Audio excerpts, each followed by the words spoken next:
Hi, everybody. Thank you for joining me. I hope you're doing well. Sorry about the goofy introduction.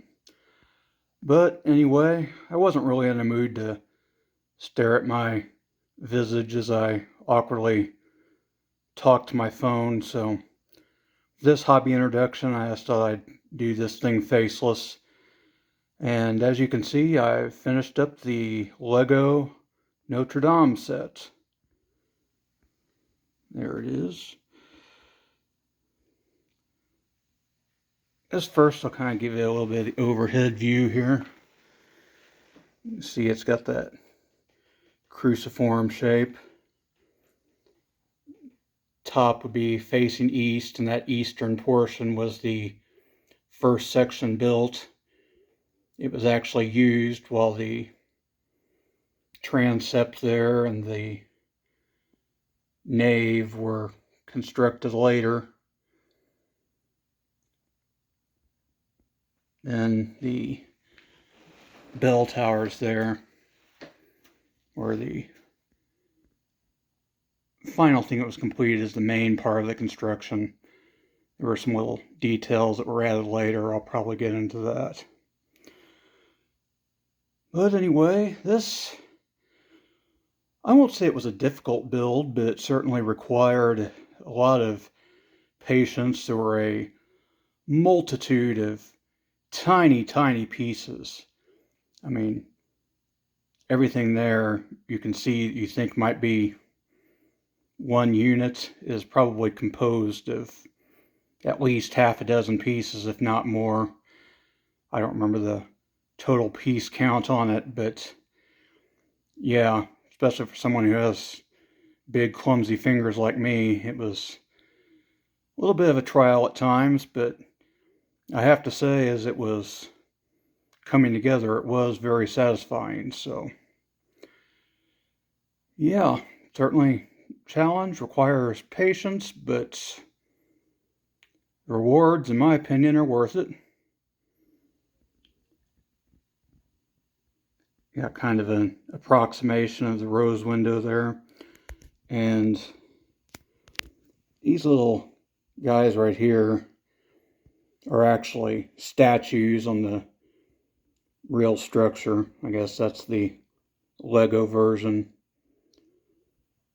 And there's the 3 doorways. I don't know if I can get this detail on camera, but you can actually see inside there if you have enough light, and even the inside is remarkably detailed. You really do get at least a little bit of a sense of what it's like on the inside. And this is part of the wiring for lights. I wasn't so fond of the idea of adding lights to this one, but some people who live here with me were very enthusiastic, said, yeah, add the lights. So I went ahead and did it. I'll show you that here in a minute. But anyway, I'll switch this to a side view for you and talk about a few of those details. Okay, here's your side view. Now, to your right there is the eastward facing end of the structure. So you'd be looking from the south side here. See there the bell towers. And I like the flying buttresses. That's a big element of the Gothic architecture. And I think in the real structure, I'm not a real student of architecture, but I think in the real structure they'll serve as gutters as well. I'm not absolutely certain about that though. And here we have these little trees. They're kind of made up of these little floral elements, I think they are. They kind of look neat once they're constructed.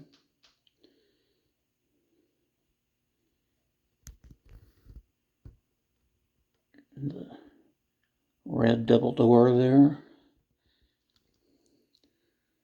More rose windows. This one up here is actually, I think they said it's just used as a hubcap in another set, so yeah, they cut some interesting corners for the quote-unquote windows. And I guess these statues are really here on the actual building. I think they said in the booklet that one of them is of the architect who added this spire, so his statue is actually facing the spire, and the rest of them are facing outward because they're supposed to be overlooking the city of Paris or something, like they're on watch. I thought that was kind of a cool detail. And probably my least favorite element of the building is these little, I don't know what they are, these little spires. I actually like the look of it better without them.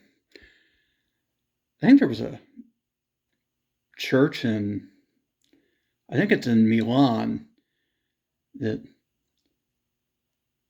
did the same thing. There was a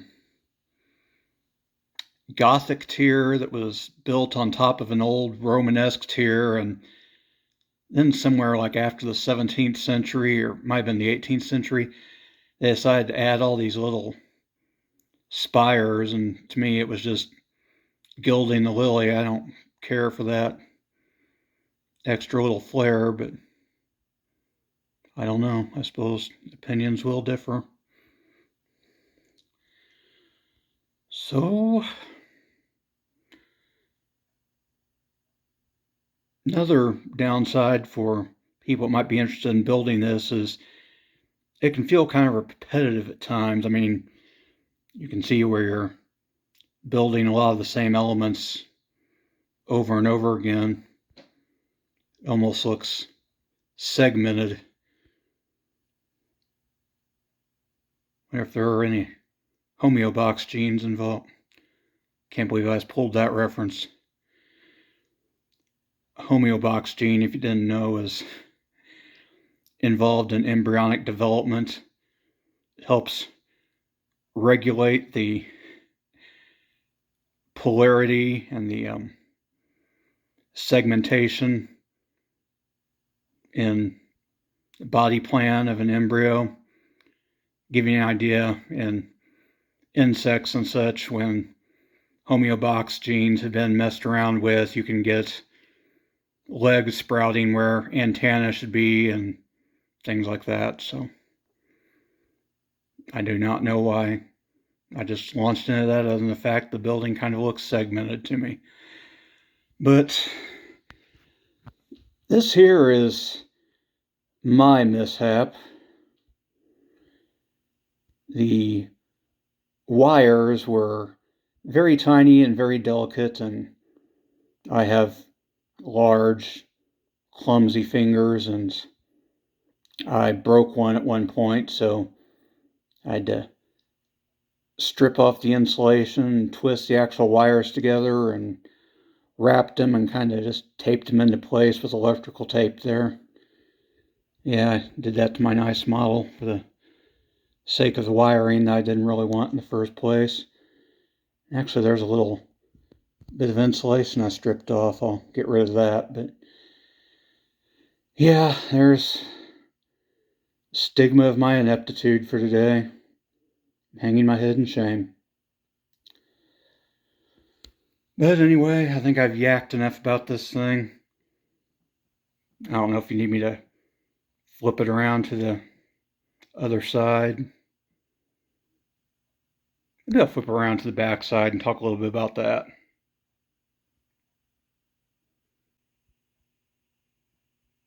Okay, I think of this as the back side of the building, although I guess really you should think of it as the front. This is the eastern end, the oldest portion, the first that was built. And I just wanted to mention it for people that might be interested in building this, because these pieces hinge in a rather clever way, but it's actually kind of difficult to get them to hold that kind of semicircular shape here in the back as you're building. You're constantly knocking them out of arrangement as you're adding pieces. Even now I'm kind of going back and tinkering with them, but yeah, I just wanted to throw that out there for anybody who's curious about the set. Get more flying buttresses here.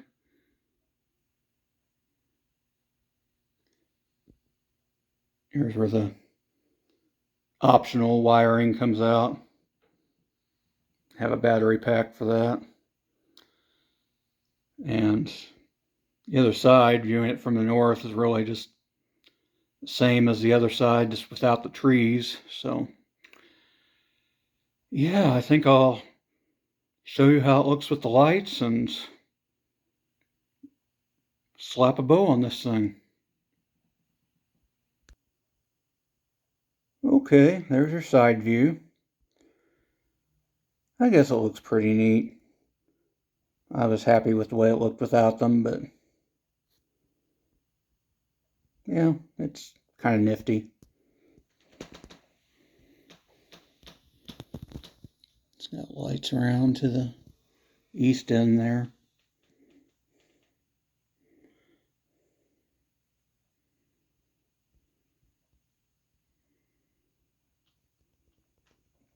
I don't know if I really like the light circling the tower so much.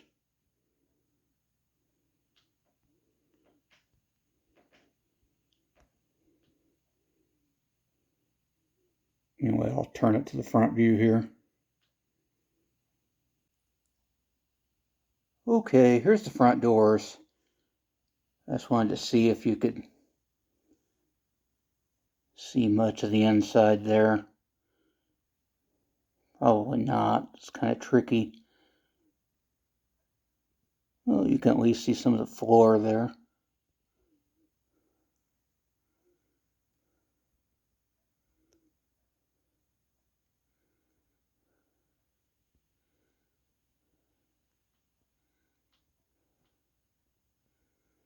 Yeah, you can see a little bit.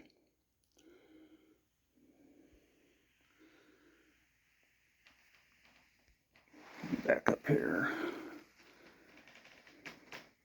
Yeah, there's your front view.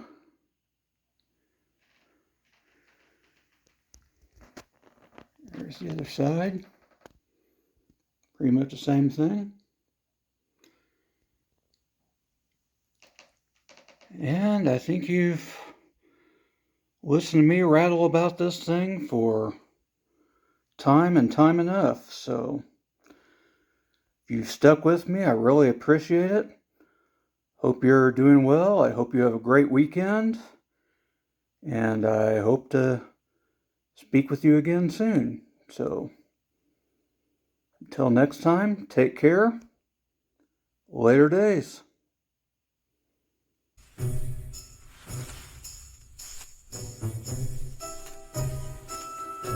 But am I not turtly enough for the Turtle Club?